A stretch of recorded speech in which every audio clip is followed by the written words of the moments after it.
सत्ता के गलियारों में कुछ नाम ऐसे होते हैं जिनके इर्द गिर्द हमेशा एक रहस्य का पर्दा रहता है। एक ऐसा ही नाम है अजीत डोभाल। कुछ लोग उन्हें भारत का जेम्स बॉन्ड कहते हैं तो कुछ आज के दौर का चाणक्य। आज हम उन्हीं की अनसुनी दुनिया की कहानी जानेंगे। सोचिए जरा, ये किस्सा उस दुनिया की बस एक छोटी सी झलक है जहां अजीत डोभाल ने अपनी जिंदगी का एक बड़ा हिस्सा गुजारा। एक ऐसी दुनिया जहां घर आए मेहमान भी देश के सबसे बड़े दुश्मन हो सकते थे और आपके परिवार को इसकी भनक तक नहीं होती। तो सवाल ये है कि ये सब शुरू कहाँ से हुआ? एक आम इंसान से देश का सबसे बड़ा स्पाई मास्टर बनने का ये सफर कैसे तय हुआ? चलिए डोभाल के शुरुआती दिनों में चलते हैं और जानते हैं कि वो कौन सी पहली घटना थी जिसने उन्हें हमेशा के लिए बाकियों से अलग कर दिया। एक फौजी परिवार में पैदा हुए डोभाल पढ़ाई में शुरू से ही तेज थे। सिर्फ 22 साल की उम्र में पहले ही अटेम्प्ट में यूपीएससी क्लियर करके आईपीएस अफसर बन गए। लेकिन असली परीक्षा किताबों की नहीं थी। वो तो तब शुरू हुई जब 1971 में एक युवा अफसर के तौर पर उन्हें केरला के थलासरी में फैले सांप्रदायिक दंगों को कंट्रोल करने के लिए भेजा गया। अब देखिए, उस सिचुएशन में कोई भी अफसर शायद फोर्स का इस्तेमाल करता, लेकिन डोभाल में एक बिल्कुल अलग रास्ता चुना। उन्होंने इंटेलिजेंस का इस्तेमाल किया, खुफिया जानकारी जुटाई और पता लगाया कि दंगे भड़काने वाले असली लोग कौन हैं। फिर वो सीधे उन लीडर्स के पास गए और उनसे बात की।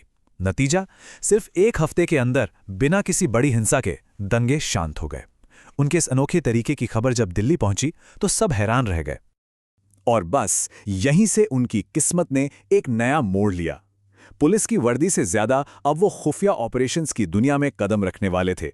चलिए अब उनके कुछ ऐसे ही अंडरकवर मिशनों पर नजर डालते हैं जिन्होंने उन्हें एक लेजेंड बना दिया।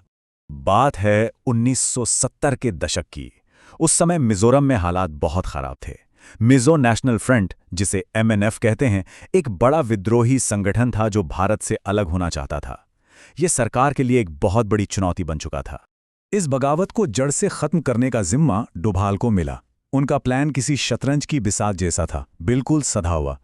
पहला कदम, उन्होंने एमएनएफ के 7 सबसे ताकतवर कमांडरों की पहचान की जो असल में पूरे विद्रोह को चला रहे थे। दूसरा, वो खुद अंडरकवर हुए, उनके बीच पहुंचे और धीरे धीरे उनका भरोसा जीता। तीसरा, उन्होंने लीडर लाल डेंगा और उसके कमांडरों के बीच जो मतभेद थे उनका फायदा उठाया।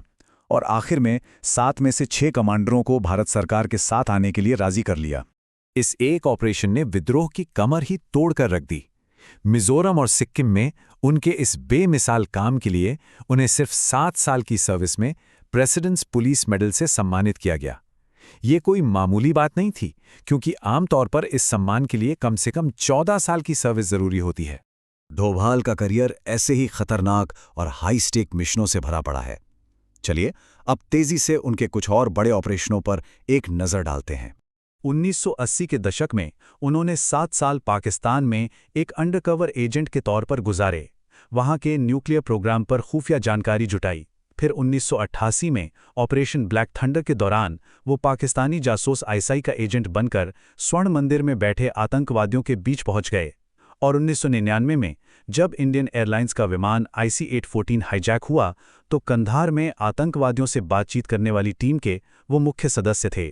ऑपरेशन ब्लैक थंडर की कहानी तो बिल्कुल किसी फिल्म की स्क्रिप्ट जैसी लगती है। डोभाल ने मंदिर के अंदर छिपे आतंकवादियों को ये यकीन दिला दिया कि वो पाकिस्तान की खुफिया एजेंसी ISI से उनकी मदद करने आए हैं। इस एक चाल से उन्होंने अंदर की सारी अहम जानकारी बाहर निकाल ली और हालात ऐसे बना दिए कि आतंकवादियों को बिना बड़ी लड़ाई के ही सरेंडर करना पड़ा। खुफिया ऑपरेशंस की दुनिया से निकलकर डोभाल का करियर अब सत्ता के गलियारों की तरफ मुड़ रहा था, जहां उन्हें जासूसी से भी ज्यादा पेचीदा खेल यानी राजनीति और विवादों का सामना करना पड़ा। कश्मीर की राजनीति में भी डोभाल का नाम एक मोड़ पर सामने आया। कुछ सोर्स ये दावा करते हैं कि मुफ्ती मोहम्मद सईद को कांग्रेस से अलग करके पीपल्स डेमोक्रेटिक पार्टी यानी PDP बनाने के पीछे डोभाल का ही दिमाग था। हालांकि कांग्रेस पार्टी हमेशा ये कहती आई है कि मुफ्ती ने अपनी राजनीतिक महत्वाकांक्षाओं के चलते खुद पार्टी छोड़ी थी। सच जो भी हो, ये घटना दिखाती है कि डोभाल का प्रभाव कितना बढ़ चुका था। लेकिन सत्ता का खेल हमेशा एक जैसा नहीं रहता। साल 2004 में जब कांग्रेस की सरकार वापस आई तो इंटेलिजेंस ब्यूरो के डायरेक्टर के तौर पर डोभाल का कार्यकाल 2 साल से घटाकर सिर्फ 8 महीने कर दिया गया। ये एक साफ इशारा था कि नई सरकार में उनके लिए शायद उतनी जगह नहीं थी। लेकिन डोभाल कहाँ चुप बैठने वाले थे। रिटायरमेंट के बाद भी 2005 में उन्होंने दाऊद इब्राहिम को खत्म करने का एक बहुत ही दहाड़ी प्लान बनाया। प्लान यह था कि छोटा राजन के शूटर्स की मदद से दाऊद को दुबई में ही मार दिया जाए। लेकिन ऑपरेशन के ठीक पहले मुंबई पुलिस ने उन शूटर्स को दिल्ली के एक होटल से गिरफ्तार कर लिया और पूरा प्लान फेल हो गया। ये उनके लिए एक बड़ा झटका था, पर कहानी यहाँ खत्म नहीं हुई। अब देखते हैं कि कैसे उन्होंने सत्ता में एक जबरदस्त वापसी की और भारत की सुरक्षा नीति की परिभाषा ही बदल दी। रिटायरमेंट के दौरान 2009 में डोभाल ने विवेकानंद इंटरनेशनल फाउंडेशन यानी VIF नाम से एक थिंक टैंक बनाया। ये संस्था बहुत जल्द उस वक्त के विपक्षी नेताओं और पॉलिसी एक्सपर्ट्स के मिलने जुलने और बहस का एक बड़ा सेंटर बन गई। माना जाता है कि इसने उस दौर के भ्रष्टाचार विरोधी आंदोलन में भी एक अहम भूमिका निभाई थी। और फिर आया साल 2014। देश में सरकार बदली और अजीत डोभाल की सत्ता में शानदार वापसी हुई। उन्हें बनाया गया राष्ट्रीय सुरक्षा सलाहकार यानी नेशनल सिक्योरिटी एडवाइजर, जो देश के सबसे ताकतवर पदों में से एक है। NSA बनते ही उन्होंने भारत की सुरक्षा नीति में एक बहुत बड़ा बदलाव किया, जिसे डिफेंसिव ऑफेंसिव स्ट्रैटेजी कहा जाता है। इसका सीधा से मतलब था कि अब भारत सिर्फ अपने ऊपर हुए हमलों का जवाब नहीं देगा, बल्कि अगर जरूरत पड़ी तो खतरे को दुश्मन के घर में घुसकर खत्म करेगा। ये भारत की दशकों पुरानी रक्षात्मक नीति से एक बहुत बड़ा शिफ्ट था। लेकिन जैसा होता है, सत्ता और शक्ति के साथ विवाद भी आते हैं।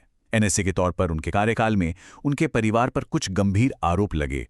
द कारवा मैगजीन ने अपनी एक रिपोर्ट में दावा किया कि उनके बेटे शौर्य डोभाल की कंपनी में एक पाकिस्तानी को-फाउंडर था। वहीं उनके दूसरे बेटे विवेक पर आरोप लगा कि उन्होंने 2016 में नोटबंदी के सिर्फ 13 दिन बाद टैक्स हेवन कहे जाने वाले केमन आइलैंड्स में कंपनी खोली थी।